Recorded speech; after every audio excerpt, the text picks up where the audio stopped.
पैसा कमाना आसान है, लेकिन पैसा बचाना, संभालना और सही डिसीजंस लेना, ये वो चीजें हैं जो हमें कोई नहीं सिखाता। आप सोचते हैं कि अमीर लोग ज्यादा कमाते हैं। नहीं, ज्यादातर केसेस में वो बस पैसे को समझते हैं और हम नहीं।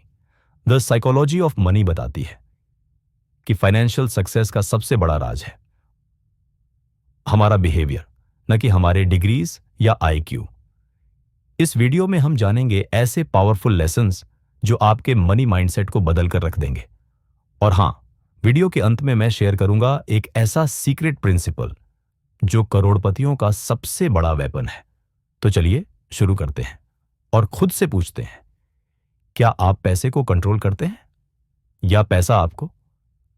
द साइकोलॉजी ऑफ मनी सिर्फ एक फाइनेंस बुक नहीं है। यह हमें सिखाती है कि पैसे के बारे में हमारी सोच ही हमारे फाइनेंशियल रिजल्ट्स तय करती है। इस किताब को मॉर्गन हाउसल ने लिखा है, जो खुद एक अनुभवी इन्वेस्टर और थिंकर है।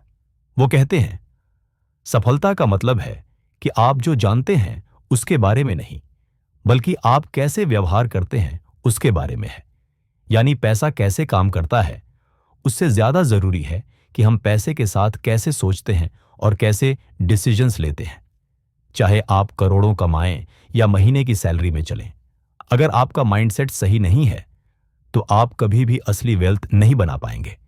यही वजह है कि यह किताब 20 से ज्यादा भाषाओं में ट्रांसलेट हो चुकी है और लाखों लोगों की जिंदगी बदल चुकी है। वेल्थ और रिचनेस, ये दो शब्द सुनने में मिलते जुलते लगते हैं, लेकिन इन दोनों के बीच फर्क वैसा ही है जैसा एक शीशे और हीरे में होता है। रिच दिखना आज के समय में बेहद आसान हो गया है। ईएमआई पर ली गई महंगी कार, क्रेडिट कार्ड से खरीदे गए ब्रांडेड कपड़े, सोशल मीडिया पर शेयर की गई विदेशी छुट्टियों की तस्वीरें, यह सब एक टेम्पोरेरी इल्यूजन है। एक ऐसा मुखौटा जो हमें लगता है कि फाइनेंशियल सक्सेस दिखा रहा है, लेकिन हकीकत यह है कि असली वेल्थ वो है जो आंखों से नहीं, समझ से देखी जाती है। असली वेल्थ का मतलब है ऐसे पैसे जो आपने खर्च नहीं किए, ऐसी इनकम जो चुपचाप आपकी इन्वेस्टमेंट्स में बढ़ रही है, वो डिसिप्लिन जो आपने दिखावे से ऊपर रखकर अपने फ्यूचर को सिक्योर करने के लिए अपनाया है। वेल्थ वो फ्रीडम है जो आपको मजबूरी में काम करने से बचाती है। वो सेफ्टी नेट है जो मुसीबत में आपका साथ देती है। और वो पावर है जो आपको बिना डर के ना कहने का हौसला देती है। मॉर्गन हाउसल कहते हैं, wealth is what you don't see, क्योंकि जो वेल्थ दिखाई देती है वो अक्सर खर्च हो चुकी होती है। सोचिए, एक इंसान जो दिखने में एवरेज है, आम कपड़े पहनता है, शायद पुरानी गाड़ी चलाता है, लेकिन अगर वो हर महीने स्मार्ट इन्वेस्टिंग कर रहा है, अपने खर्चों को कंट्रोल में रख रहा है और समय के साथ कंपाउंड ग्रोथ का फायदा उठा रहा है, तो असल में वही व्यक्ति रिच नहीं बल्कि वेल्थी है। और वेल्थी बनने का सबसे बड़ा राज है दिखावे की लड़ाई से बाहर निकलना और लॉन्ग टर्म सोच रखना। जब आप अपनी जिंदगी के हर फाइनेंशियल डिसीजन को सोशल अप्रूवल की बजाय फ्यूचर पीस से जोड़कर लेने लगते हैं, वहीं से असली वेल्थ बनना शुरू होती है। फाइनेंशियल सक्सेस का सबसे बड़ा कारण हमारा बिहेवियर होता है, न कि सिर्फ नॉलेज या आईक्यू। हम में से कई लोग मानते हैं कि अगर किसी के पास फाइनेंस की अच्छी नॉलेज है, एमबीए या इकोनॉमिक्स की डिग्री है, या वह बहुत इंटेलिजेंट है, तो वो जरूर अमीर बन जाएगा। लेकिन वास्तविकता यह है कि पैसा सिर्फ नंबर्स और लॉजिक से नहीं, इमोशंस और डिसीजन से जुड़ा खेल है। दुनिया में ऐसे लाखों लोग हैं जिन्हें स्टॉक मार्केट की थ्योरी या कंपाउंड इंटरेस्ट की कैलकुलेशन बहुत अच्छे से आती है, लेकिन फिर भी वो इन्वेस्टिंग में असफल हो जाते हैं। क्यों? क्योंकि जब मार्केट गिरता है तो पैनिक उन्हें मजबूर कर देता है गलत डिसीजन लेने पर। जब इनकम बढ़ती है तो उनका खर्च भी लाइफस्टाइल के साथ बढ़ने लगता है। जब उनके दोस्त महंगी चीजें खरीदते हैं तो वे भी दिखावे के चक्कर में अपने फाइनेंशियल गोल्स को भूल जाते हैं। यही बिहेवियर उन्हें पीछे खींचता है। दूसरी तरफ कई ऐसे लोग होते हैं जिन्हें ज्यादा फाइनेंशियल एजुकेशन नहीं है, लेकिन वे डिसिप्लिन के साथ खर्च करते हैं, रेगुलरली सेविंग और इन्वेस्टिंग करते हैं और शॉर्ट टर्म लालच से दूर रहते हैं। यही लोग लॉन्ग टर्म में अधिक वेल्थ बना पाते हैं। मॉर्गन हाउसल इस किताब में बार बार कहते हैं, doing well with money has a little to do with how smart you are and a lot to do with how you behave. और यही इस किताब की सबसे क्रांतिकारी बात है। पैसा कमाने के लिए जरूरी नहीं कि आप सबसे तेज सोचने वाले हों, बल्कि जरूरी है कि आप सबसे शांत, धैर्यवान और समझदार तरीके से फैसले लेने वाले हों। इसलिए अगर आप फाइनेंशियल सक्सेस चाहते हैं तो सिर्फ नॉलेज पर नहीं, अपने बिहेवियर पर काम कीजिए, क्योंकि असली बदलाव वहीं से शुरू होता है। कंपाउंड इंटरेस्ट, चक्रवृद्धि ब्याज, किसी कैलकुलेशन से ज्यादा एक माइंड सेट है, एक ऐसा जादू जो धीरे धीरे मगर निश्चित रूप से आपको अमीरी की ओर ले जाता है। ज्यादातर लोग पैसे को तेजी से कमाने की दौड़ में लगे रहते हैं, लेकिन जो लोग असली वेल्थ बनाते हैं वे समय और धैर्य की शक्ति को समझते हैं। कंपाउंड इंटरेस्ट का मतलब सिर्फ इतना नहीं होता कि आपके पैसे पर ब्याज आता है। असली खेल तब शुरू होता है जब आपके पैसे पर आया ब्याज भी ब्याज कमाने लगता है, और ये चक्र हर साल, हर महीने, हर दिन खुद को दोहराता है। यही वो प्रोसेस है जिससे थोड़ा थोड़ा जोड़कर बड़ी से बड़ी रकम खड़ी हो जाती है।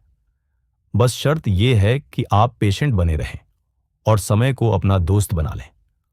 मॉर्गन हाउसल बताते हैं कि वॉरेन बफेट की सबसे बड़ी ताकत उनकी स्टॉक पिकिंग स्किल्स नहीं, बल्कि यह है कि उन्होंने बहुत कम उम्र से निवेश करना शुरू किया और आज तक उसे कंपाउंड होने दिया। सोचिए, उन्होंने 99% से ज्यादा पैसा अपने 50वें जन्मदिन के बाद बनाया। क्यों? क्योंकि उन्होंने समय को अंडर एस्टिमेट नहीं किया। कंपाउंड इंटरेस्ट शॉर्ट टर्म में बोरिंग और स्लो लगता है, लेकिन लॉन्ग टर्म में यह एक्सप्लोजन की तरह काम करता है। यह वही जादू है जो एक आम इंसान को भी करोड़पति बना सकता है, अगर वह धैर्य के साथ कंसिस्टेंसी बनाए रखे। इसलिए अगर आप जल्दी अमीर नहीं हो पा रहे हैं तो घबराइए मत। जल्दी अमीर होने की सोच से ज्यादा जरूरी है देर तक अमीर बने रहना। कंपाउंड इंटरेस्ट सिर्फ पैसों का फॉर्मूला नहीं, बल्कि भरोसे और धैर्य का इनाम है। हर इंसान पैसे को अपने अपने अनुभवों की नजर से देखता है, और इसी वजह से कोई दो लोग एक ही इकोनॉमिक सिचुएशन को एक जैसा नहीं समझते। हम मानते हैं कि पैसा एक लॉजिकल चीज है, इनकम बढ़ाओ, खर्च घटाओ, इन्वेस्ट करो। लेकिन सच्चाई यह है कि पैसा हमारे लिए एक डीपली इमोशनल विषय है। कोई व्यक्ति जो गरीबी में पला बढ़ा है, उसके लिए पैसे का मतलब सुरक्षा और कंट्रोल हो सकता है। वहीं एक ऐसा इंसान जिसने कभी फाइनेंशियल स्ट्रगल नहीं देखा, उसके लिए पैसा सिर्फ एक टूल है आराम और फ्रीडम पाने का। मॉर्गन हाउसल बताते हैं कि हमारी money decisions rarely come from spreadsheets, they come from our life experiences. यही वजह है कि जब दो लोग एक जैसी सैलरी में जी रहे होते हैं, तब भी उनकी फाइनेंशियल चॉइसेस बिल्कुल अलग होती हैं। कोई हर वक्त पैसे को बचाकर रखता है क्योंकि वो लॉस से डरता है, जबकि दूसरा उसी पैसे को बिना सोचे खर्च कर देता है क्योंकि उसने कभी कमी देखी ही नहीं। एक इन्वेस्टर जब मार्केट गिरता है तो पैनिक में आ जाता है क्योंकि उसने 2008 की क्रैश देखी है, लेकिन कोई नया इन्वेस्टर उसे सिर्फ बाइंग अपॉर्चुनिटी मानता है। पैसा सभी के लिए समान नहीं होता, क्योंकि हमारा दिमाग उसे हमारी पर्सनल स्टोरी के लेंस से देखता है। यही कारण है कि किसी को जज करना सिर्फ उसकी फाइनेंशियल चॉइसेस के आधार पर पूरी तरह से गलत है। हर डिसीजन के पीछे कोई ना कोई अनकही कहानी होती है। इसलिए फाइनेंशियल एजुकेशन का पहला सबक है दूसरों को नहीं, खुद को गहराई से समझना। और जब आप अपने अनुभवों को पहचान कर पैसे से जुड़ी अपनी सोच को सुधारने लगते हैं, तभी असली फाइनेंशियल मैच्योरिटी शुरू होती है। पैसा कमाना आसान हो सकता है, लेकिन उसे प्रिजर्व करना यानी बचाना और संभाल कर रखना असली कला है, और यही फाइनेंशियल सक्सेस का फाउंडेशन है। दुनिया में ऐसे करोड़ों लोग हैं जिन्होंने किसी समय बहुत पैसा कमाया, लेकिन कुछ ही सालों में सब गंवा दिया। क्यों? क्योंकि उन्होंने पैसे को फ्लो समझा, रिस्पॉन्सिबिलिटी नहीं। मॉर्गन हाउसल कहते हैं, getting money is one thing, keeping it is another. बहुत से लोग अमीर बनने की प्लानिंग करते हैं, लेकिन बहुत कम लोग अमीर बने रहने की स्ट्रैटेजी बनाते हैं। प्रिजर्व करना सिर्फ सेविंग या इन्वेस्टिंग भर नहीं है, यह माइंडसेट है। इसका मतलब है कि आप शॉर्ट टर्म टेम्पटेशन से बच पाएं, अननेसेसरी दिखावे से खुद को रोक पाएं, और यह समझ पाएं कि पैसा केवल तब तक आपके पास है जब तक आप उसे उड़ाने का मौका नहीं देते। जब आप पैसा कमाते हैं तब दुनिया आपको अपलॉड करती है, लेकिन जब आप उसे संभालते हैं तब आप खुद को फ्यूचर के संकटों से सुरक्षित करते हैं। पैसा कमाना आपके टैलेंट का नतीजा हो सकता है, लेकिन पैसा बचाना वो आपकी मैच्योरिटी, आपकी डिसिप्लिन और आपकी विजन का प्रमाण होता है। प्रिजर्विंग वेल्थ का मतलब यह नहीं कि आप कंजूस हो जाएं। इसका मतलब है कि आप समझदारी से खर्च करें, कैलकुलेटेड रिस्क लें और हमेशा उस दिन के लिए तैयार रहें जब इनकम रुक जाए या परिस्थितियां बदल जाएं। याद रखिए, असली अमीर वो नहीं होता जिसके पास सबसे ज्यादा पैसा है, बल्कि वो होता है जो अपने पास के पैसे को सबसे लंबे समय तक सुरक्षित और बढ़ते हुए रख सके। अपनी लाइफस्टाइल को तेजी से बढ़ाना, यानी जैसे ही इनकम बढ़े तुरंत अपने खर्चों और रहन सहन का स्तर ऊपर उठा लेना, वेल्थ क्रिएशन का सबसे बड़ा दुश्मन है। यह इंसानी स्वभाव है कि जैसे ही पैसे आने लगते हैं हम अपने कंफर्ट, लग्जरी और स्टेटस को ऊपर उठाने की कोशिश करने लगते हैं। पहले जो चीज लग्जरी लगती थी वह कुछ ही समय में नॉर्मल बन जाती है और फिर उससे बेहतर की लालसा शुरू हो जाती है। इसे ही कहते हैं लाइफस्टाइल क्रीप या लाइफस्टाइल इन्फ्लेशन। मॉर्गन हाउसल हमें याद दिलाते हैं कि फाइनेंशियल फ्रीडम उस गैप में छुपी है जो आपकी इनकम और आपकी जरूरतों के बीच है। और अगर आपकी जरूरतें हर बार इनकम के साथ बढ़ती रहीं तो वो गैप कभी बनेगा ही नहीं। जब आप हर इंक्रीमेंट या बोनस को खर्च करने की बजाय सेव या इन्वेस्ट करना सीखते हैं तब असली वेल्थ बनती है। समस्या ये नहीं कि हम लग्जरी क्यों चाहते हैं, समस्या ये है कि हम उसे बनाए रखने की कीमत नहीं समझते। जैसे ही आपने एक महंगी कार या बड़ा घर ले लिया, आप उस लाइफस्टाइल को बनाए रखने के लिए और ज्यादा आय पर निर्भर होने लगते हैं। धीरे धीरे आप अपने फाइनेंशियल डिसीजंस की आजादी खोने लगते हैं, क्योंकि अब आपकी लाइफ आपके खर्चों की गुलाम बन चुकी होती है। इसलिए स्मार्ट लोग इनकम बढ़ने पर अपनी जरूरतें नहीं, अपने पेशेंस और डिसिप्लिन को बढ़ाते हैं। वे जानते हैं कि हर साल लाइफस्टाइल को नहीं, वेल्थ को अपग्रेड करना असली जीत है। याद रखिए, रिच दिखने से बेहतर है साइलेंट वेल्थी होना, और उसकी शुरुआत होती है अपने खर्चों को कंट्रोल करने से, इनकम के लेवल से नहीं। जब हम किसी अमीर व्यक्ति को देखते हैं तो हम यह मान लेते हैं कि उसने जरूर कुछ एक्स्ट्रॉर्डिनरी किया होगा, लेकिन सच यह है कि पैसा बनाना हमेशा मेहनत और बुद्धिमानी का ही नतीजा नहीं होता। उसमें किस्मत, लक और समय, टाइमिंग की भूमिका भी बहुत गहरी होती है। हम सक्सेस को देखकर तुरंत कंक्लूजन निकालते हैं, उसने स्मार्ट इन्वेस्टमेंट की, उसने सही समय पर रिस्क लिया, या उसके डिसीजंस विजनरी थे। लेकिन हम यह नहीं देख पाते कि उसके पीछे कौन से फैक्टर्स थे जो उसकी पकड़ में नहीं थे। क्या वो राइट टाइम पर राइट प्लेस पर था? क्या उसे वो अपॉर्चुनिटी मिल गई जो लाखों लोगों को नहीं मिलती? क्या उसे उस समय मार्केट की जो साइकोलॉजी थी उसका फायदा मिल गया? मॉर्गन हाउसल कहते हैं, कुछ भी उतना अच्छा या बुरा नहीं होता जितना लगता है। Luck and risk are siblings and they both make the invisible difference. दूसरी तरफ कुछ लोग सही डिसीजंस लेने के बावजूद फेल हो जाते हैं क्योंकि उनकी टाइमिंग सही नहीं थी, या वे किसी ऐसे एक्सटर्नल इवेंट का शिकार हो गए जो उनकी कंट्रोल में नहीं था। इसलिए अगर हम किसी की सक्सेस को प्योर टैलेंट का नतीजा मानते हैं तो हम ट्रूथ का एक हिस्सा ही देख रहे होते हैं। इसका यह मतलब नहीं कि मेहनत या स्किल का कोई मूल्य नहीं है, बल्कि इसका मतलब यह है कि हमें ह्यूमिलिटी रखनी चाहिए और अपनी सक्सेस या फेलियर को एब्सोल्यूट मानने की बजाय उससे सीख लेनी चाहिए। किसी को ब्लाइंडली कॉपी करना भी खतरनाक हो सकता है क्योंकि उसका रास्ता लक से बना है और हमारा नहीं। इसलिए समझदारी यह है कि आप अपने डिसीजंस उन प्रिंसिपल्स पर आधारित रखें जो सस्टेनेबल और रिपीटेबल हों, और नतीजों में हमेशा थोड़ा हिस्सा किस्मत को भी मान्यता दें। यही असली फाइनेंशियल विजडम है। पैसे के खेल में जीतने के लिए आपको हर बार सही होने की जरूरत नहीं है, लेकिन अगर आप लॉन्ग टर्म कंसिस्टेंसी बनाए रखते हैं तो आप उन लोगों से भी आगे निकल सकते हैं जो आपसे ज्यादा स्मार्ट हैं। बहुत से लोग फाइनेंशियल डिसीजंस लेते वक्त परफेक्शन की तलाश में रहते हैं। सही स्टॉक चुनूं, बिल्कुल लोएस्ट पॉइंट पर खरीदूं, या मार्केट को परफेक्टली टाइम करूं। लेकिन हकीकत यह है कि कोई भी इंसान कंसिस्टेंटली परफेक्ट डिसीजंस नहीं ले सकता, ना वॉरेन बफेट, ना कोई और। मॉर्गन हाउसल इस बात पर जोर देते हैं कि पैसा बनाने का सबसे बड़ा तरीका यह नहीं है कि आप हमेशा सही हों, बल्कि यह है कि आप लंबे समय तक गेम में बने रहें। स्टॉक मार्केट, बिजनेस या सेविंग्स, इनमें कंपाउंडिंग का जादू तभी दिखता है जब आप उसे इंटरप्शन के बिना लंबे समय तक चलने दें।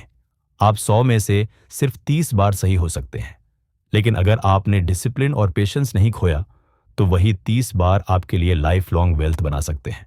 दूसरी तरफ, अगर आप बार बार सिस्टम से बाहर आते हैं, कभी पैनिक में सब बेच देते हैं, कभी इंपल्सिव डिसीजंस लेते हैं, तो भले ही आप एक बार सही हों, आप ओवरऑल हार सकते हैं।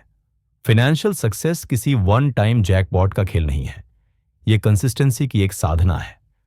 इसलिए फोकस उस हैबिट पर रखिए जो आपको सिस्टम में टिकाए रखे, जैसे रेगुलर सेविंग, डाइवर्सिफाइड इन्वेस्टमेंट, अनावश्यक रिस्क से बचना और पैनिक में रिएक्ट न करना।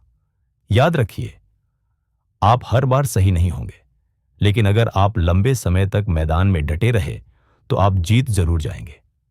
कंसिस्टेंसी ही कंपाउंडिंग की चाबी है, और कंपाउंडिंग ही असली अमीरी का रास्ता।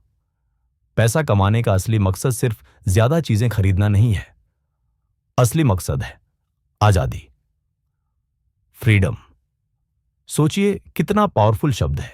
यही वो चीज है जो हमें समय पर उठने, जहां चाहें वहां जाने, जो काम पसंद हो वही करने, और जिन लोगों के साथ रहना चाहें उनके साथ रहने की आजादी देता है। मॉर्गन हाउसल कहते हैं कि पैसा कमाने का सबसे बड़ा फायदा यह नहीं कि आप महंगी चीजें खरीद सकते हैं, बल्कि यह कि आप अपनी जिंदगी के डिसीजंस खुद ले सकते हैं, मजबूरी में नहीं। जब आपके पास पर्याप्त पैसा होता है तो आप किसी टॉक्सिक नौकरी में फंसे नहीं रहते, किसी गलती भरे रिश्ते को सिर्फ फाइनेंशियल कारणों से नहीं निभाते, और न ही हर रोज सर्वाइवल मोड में डिसीजंस लेते हैं। पैसा आपको ब्रीथिंग स्पेस देता है, जहां आप सोच सकते हैं, रुक सकते हैं और अपने लिए सही निर्णय ले सकते हैं। ये वो लग्जरी है जो सबसे महंगी कार या बड़ा घर भी नहीं दे सकता। फाइनेंशियल फ्रीडम का मतलब ये नहीं कि आप कभी काम न करें, इसका मतलब है कि आप वो काम करें जो आप करना चाहते हैं, न कि जो करना पड़ता है। फ्रीडम का मतलब है सुबह उठकर अपने समय का मालिक खुद होना, अपने बच्चे के स्कूल फंक्शन में गिल्ट के बिना जाना, एक क्रिएटिव प्रोजेक्ट पर काम करना बिना ये सोचे कि इससे पैसा आएगा या नहीं। पैसा खुद में खुशी नहीं खरीद सकता, लेकिन वो खुशी को चुनने की आजादी जरूर दे सकता है। इसलिए अगर आपका गोल सिर्फ दिखने वाली रिचनेस नहीं, बल्कि इनर पीस और कंट्रोल है, तो फाइनेंशियल फ्रीडम को अपना नॉर्थ स्टार बनाइए। वेल्थ उस मुकाम का नाम है जहां चॉइसेस मजबूरी से नहीं, पसंद से की जाती है, और पैसा अगर समझदारी से कमाया और बचाया जाए, वही आजादी का सबसे मजबूत जरिया बन सकता है। पैसा कमाने या वेल्थ बनाने की सबसे जरूरी स्किल कोई कॉम्प्लिकेटेड फॉर्मूला, MBA डिग्री या एक्सपर्ट लेवल फाइनेंशियल नॉलेज नहीं है, बल्कि सबसे जरूरी स्किल है खुद पर और अपने इमोशंस पर नियंत्रण रखना। इन्वेस्टमेंट की दुनिया में खतरा अक्सर बाहर से नहीं, हमारे अंदर से आता है। जब मार्केट गिरता है तब पैनिक आना, जब मार्केट चढ़ता है तब ग्रीड से भर जाना। यही वो साइकोलॉजी है जो हमें गलत समय पर गलत फैसले लेने पर मजबूर कर देती है। मॉर्गन हाउसल कहते हैं कि सबसे सफल इन्वेस्टर वही है जो नंबर से नहीं, नेचर से जीतता है, अपनी इंसानी भावनाओं से। हर इंसान को डर लगता है, हर किसी को नुकसान का अफसोस होता है, हर कोई कंपैरिजन करता है, लेकिन जो इंसान इन भावनाओं को पहचान कर भी उनके पीछे भागता नहीं है, वही असली निवेशक बनता है। जब मार्केट में सब लोग बेचने लगते हैं, उस समय शांत रहना, और जब सब लोग लालच में खरीदी कर रहे हों, तब भी अपनी रणनीति पर टिके रहना, यह आसान नहीं है, लेकिन यहीं पर आपका फ्यूचर बनता है। सेल्फ कंट्रोल का मतलब है ना तो एक वायरल क्रिप्टो ट्रेंड में कूद पड़ना, ना ही दूसरों को देखकर अपनी स्ट्रैटेजी बार बार बदलना। इमोशनल इंटेलिजेंस इन्वेस्टमेंट की दुनिया में वैसी ही है जैसे पैराशूट स्काई डाइविंग में। आपके पास ना हो तो परिणाम आप जानते हैं। इसलिए अगर आप सच में एक बेहतर इन्वेस्टर बनना चाहते हैं, तो चार्ट्स और रेशियो से पहले खुद को पढ़िए, क्योंकि पैसे को मल्टीप्लाई करने की सबसे बड़ी कुंजी आपके हाथ में है, आपका खुद पर कंट्रोल। जो स्ट्रैटेजी, सोच या तरीका आपने कल अपनाया था और जिसने कल आपको सफलता दिलाई, जरूरी नहीं कि वही आज या कल भी उतना ही कारगर हो। फाइनेंशियल वर्ल्ड एक डायनामिक दुनिया है। यहां कुछ भी स्थायी नहीं है।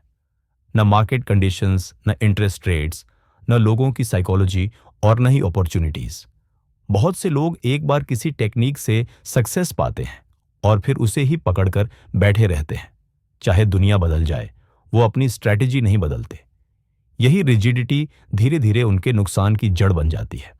मॉर्गन हाउसल कहते हैं, the more you try to make the future look like the past, the more fragile your strategy becomes. इसका मतलब ये नहीं कि पास्ट से कुछ सीखना बेकार है। पास्ट वैल्यूएबल है, लेकिन फ्यूचर अनप्रिडिक्टेबल है। इसलिए जरूरी है कि हम खुद को बदलती परिस्थितियों के अनुसार ढालें। फ्लेक्सिबिलिटी का मतलब है जब जरूरत हो तब अपनी सोच बदलना, अपनी स्ट्रैटेजी को अपडेट करना और ईगो को अलग रखकर नए रास्ते अपनाना। कभी कभी बदलाव को स्वीकार करना कमजोर होने की निशानी नहीं होती। वो इस बात का संकेत होता है कि आप सीख रहे हैं, बढ़ रहे हैं।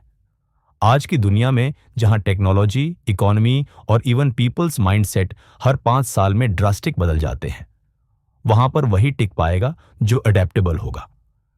वेल्थ बनाने और बनाए रखने का सबसे अंडररेटेड एसेट है ओपन माइंड और फ्लेक्सिबल अप्रोच। इसलिए रिजिड फॉर्मूला की बजाय इवॉल्विंग माइंडसेट रखिए, क्योंकि जो बीत चुका है वो रेफरेंस है, रूल बुक नहीं। अमीर बनने के लिए कभी कभी बोल्ड डिसीजंस लेने पड़ते हैं, कैलकुलेटेड रिस्क्स, अग्रेसिव इन्वेस्टमेंट्स और कुछ अनकन्वेंशनल चॉइसेस। लेकिन अमीर बने रहने के लिए आपको एक बिल्कुल अलग स्किल चाहिए, विनम्रता, ह्यूमिलिटी और डर, हेल्थी फियर। बहुत से लोग अमीर इसलिए नहीं रह पाते क्योंकि वे समझते हैं कि जिस एग्रेशन ने उन्हें पैसा दिलाया वही उन्हें आगे भी सुरक्षित रखेगा। लेकिन यही सबसे बड़ी भूल होती है। वेल्थ क्रिएशन एक ऑफेंसिव गेम है, लेकिन वेल्थ प्रिजर्वेशन एक डिफेंसिव स्ट्रेटेजी है। मॉर्गन हाउसेल ब्रिलियंटली कहते हैं, आपको जोखिम उठाने की जरूरत है ताकि आप अमीर बन सकें, लेकिन आपको डरना होगा ताकि आप अमीर बने रहें। इसका मतलब है कि आपको अपने डिसीजंस के प्रति थोड़ा संदेह रखना होगा। यह मानना होगा कि आप कभी गलत भी हो सकते हैं, कि मार्केट कभी भी अनप्रिडिक्टेबल हो सकता है और कि कोई भी सक्सेस स्थायी नहीं होती। ह्यूमिलिटी का मतलब है यह समझना कि आप दुनिया से बड़े नहीं हैं। फियर का मतलब है फ्यूचर की अनसर्टेनिटीज के लिए तैयार रहना, even when everything seems perfect. जो लोग बहुत कॉन्फिडेंट होकर सब कुछ एक ही जगह इन्वेस्ट कर देते हैं, सब रिस्क ले लेते हैं। वे शॉर्ट टर्म में तो ऊंचाई छू सकते हैं, लेकिन लॉन्ग टर्म में वही डिसीजंस उन्हें क्रैश भी करा सकते हैं। इसलिए सबसे बुद्धिमान निवेशक वो है जो बोल्ड शुरू करता है लेकिन सेफ चलता है। वो जानता है कि दुनिया अनप्रेडिक्टेबल है और इसलिए वह खुद को जमीन से जोड़े रखता है।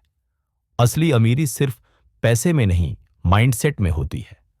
और उस माइंडसेट में जरूरी है एक ऐसा संतुलन जहां आत्मविश्वास के साथ साथ डर और नम्रता भी हो। दुनिया के सबसे सफल निवेशक और पैसे से समझदारी से खेलने वाले लोग वो नहीं हैं जिन्हें सब कुछ पता है, बल्कि वो हैं जो ये मानते हैं कि उन्हें सब कुछ नहीं पता, और इसी वजह से वे अस्पष्टता को अच्छी तरह से संभालना सीख लेते हैं। फाइनेंशियल वर्ल्ड में फ्यूचर कभी भी साफ नहीं होता। कोई नहीं जानता कि स्टॉक मार्केट कल ऊपर जाएगा या नीचे। कोई नहीं कह सकता कि अगले साल रिसेशन आएगा या बूम होगा। मॉर्गन हाउसेल कहते हैं, डूइंग वेल विद मनी है little to do with how smart you are और lot to do with how you behave when things go wrong. यहां रॉन्ग का मतलब सिर्फ फाइनेंशियल लॉस नहीं है, बल्कि वो हर सिचुएशन जिसमें लाइफ आपके एक्सपेक्टेशंस के उलट बिहेव करती है। आप कितना जानते हैं वो निश्चितता, सर्टेनिटी के लिए अच्छा है, लेकिन वेल्थ बिल्डिंग एक ऐसी जर्नी है जहां आपको अपने रास्ते में लगातार बदलाव, सेटबैक्स और सरप्राइजेस का सामना करना पड़ेगा। जो लोग खुद को बहुत ज्यादा स्मार्ट मान लेते हैं वे अक्सर ब्लाइंड स्पॉट्स डेवलप कर लेते हैं और फिर किसी अनदेखी घटना में बुरी तरह चूक जाते हैं। दूसरी ओर जो लोग ये स्वीकार करते हैं कि भविष्य अनसर्टेन है, वे फ्लेक्सिबिलिटी, डाइवर्सिफिकेशन, इमरजेंसी प्लानिंग और मेंटल स्ट्रेंथ जैसी चीजों पर फोकस करते हैं। अस्पष्टता से डरने की जरूरत नहीं है, उसे मैनेज करने की स्किल अपनाने की जरूरत है। असल में जितना जल्दी आप ये समझ लेते हैं कि मुझे सब पता नहीं है और न कभी हो सकता है, उतना ही बेहतर आप अपने पैसे, जीवन और फैसलों को संभाल पाएंगे। फाइनेंशियल मैच्योरिटी का मतलब परफेक्ट प्रेडिक्शन नहीं, बल्कि शांत और स्थिर माइंडसेट रखना है जब चीजें आपके खिलाफ जाएं। और यही वो क्वालिटी है जो एक एवरेज इन्वेस्टर को भी एक्स्ट्रॉर्डिनरी बना सकती है। Not by controlling the future, but by being emotionally ready for it. सही फाइनेंशियल डिसीजन हमेशा लॉजिकली परफेक्ट नहीं होते, बल्कि वो डिसीजंस होते हैं जो आपकी जिंदगी के हिसाब से रीजनेबल हों, जिन्हें आप इमोशनली, प्रैक्टिकली और पर्सनली मेंटेन कर सकें। बहुत बार फाइनेंस की दुनिया हमें सिखाती है कि हमें सिर्फ नंबर्स, परसेंटेजेस और चार्ट्स के आधार पर डिसीजंस लेने चाहिए, लेकिन असल जिंदगी किसी स्प्रेडशीट में नहीं चलती। मॉर्गन हाउसल कहते हैं, रीजनेबल रैशनल, क्योंकि एक रैशनल डिसीजन जो थियोरेटिकली बेस्ट हो सकता है, जरूरी नहीं कि प्रैक्टिकली सस्टेनेबल हो। उदाहरण के लिए, रेंट पर रहना लॉजिकल नहीं लगता, जबकि ईएमआई पर घर खरीदना अक्सर बेहतर लॉन्ग टर्म डिसीजन माना जाता है।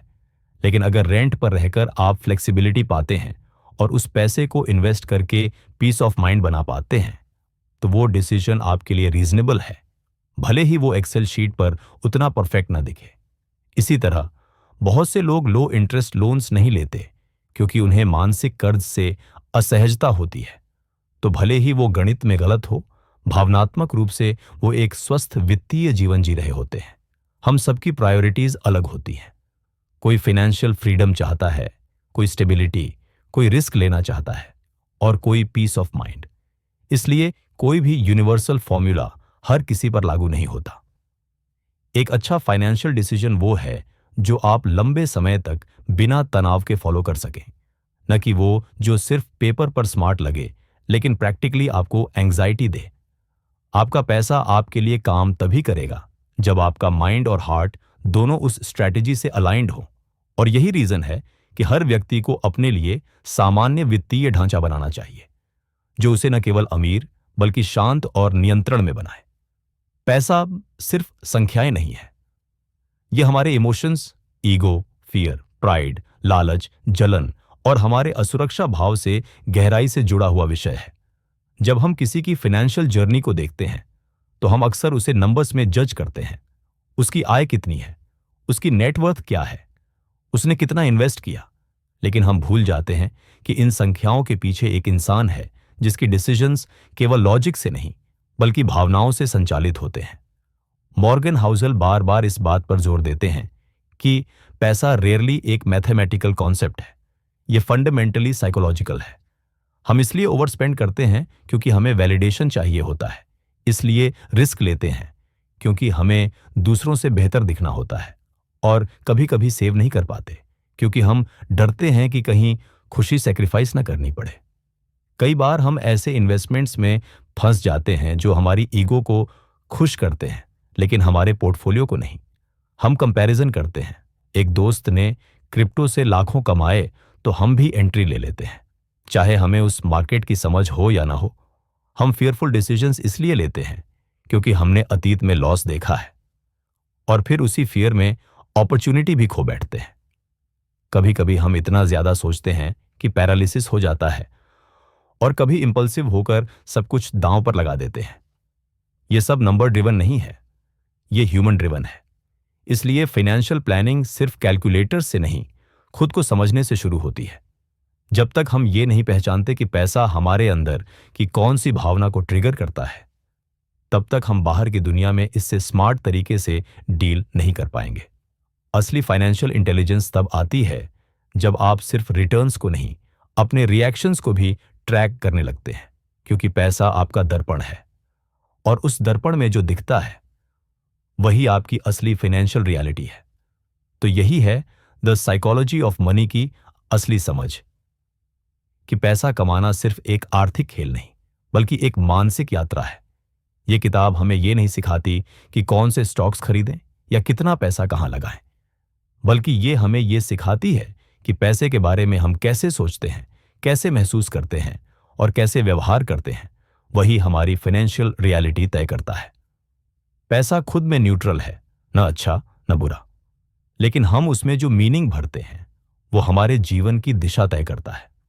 मॉर्गन हाउसल की इस किताब की सबसे खूबसूरत बात यही है कि यह हमें स्प्रेडशीट से बाहर निकालकर सेल्फ अवेयरनेस की ओर ले जाती है।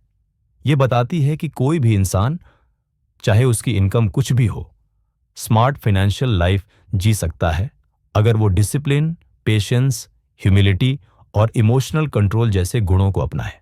और सबसे जरूरी बात, यह किताब याद दिलाती है कि अल्टीमेट गोल सिर्फ अमीर दिखना नहीं है, बल्कि ऐसा जीवन जीना है जिसमें आप स्वतंत्र हों, शांत हों और संतुलित हों। आखिर में बस इतना समझ लीजिए, पैसे को जीतने से पहले आपको खुद पर जीत पानी होगी, क्योंकि असली अमीरी बैंक बैलेंस में नहीं, आपकी सोच, व्यवहार और फैसलों की समझ में होती है। अगर आपको यह वीडियो पसंद आया हो और आप भी पैसे को सिर्फ कमाने की नहीं बल्कि समझने की सोच रखते हैं, तो इस चैनल को अभी लाइक करें, सब्सक्राइब करें और बेल आइकॉन जरूर दबाएं, ताकि हर हफ्ते ऐसी ही सोच बदल देने वाली फाइनेंशियल और माइंडसेट से जुड़ी बातें आप तक पहुंचती रहें।